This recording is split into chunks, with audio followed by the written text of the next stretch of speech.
importante para nosotros, los ciudadanos de esta hermosa ciudad.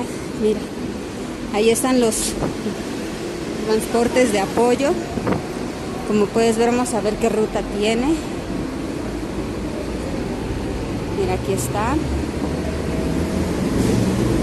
Aquí está policía, miren, auxiliando a los...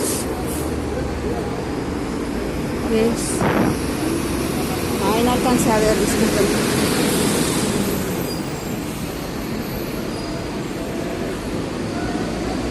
No, sigue sin haber servicio en línea 8, como puedes ver, pero aquí el personal de policía nos está ayudando a coordinar a las filas del transporte de apoyo y pues está padrísimo para que, mire, de aquel lado ya está el otro, también abordan, hace rato hasta habían camiones de granaderos dando servicio porque no se daban abasto, mediodía fue súper complicado para el personal del Metrobús también dar suficiente ancho, porque de veras se saturó la línea de 5 en la segunda etapa que corre, pues digámoslo así, sobre el eje 3. Miren, ya llegó otra unidad, vamos a ver qué dice.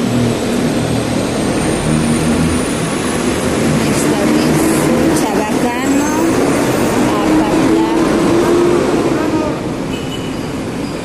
padrísimo, que todos, mira, bien organizados.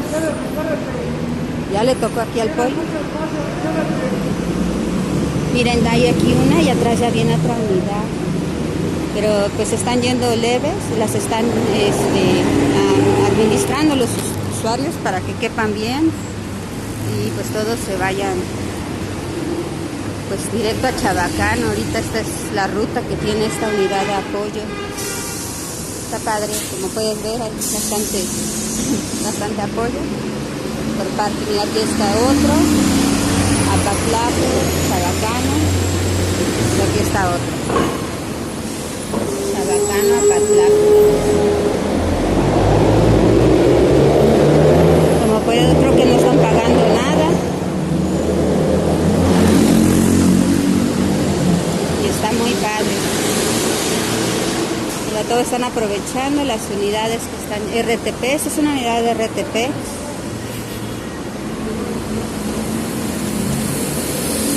Mira, esa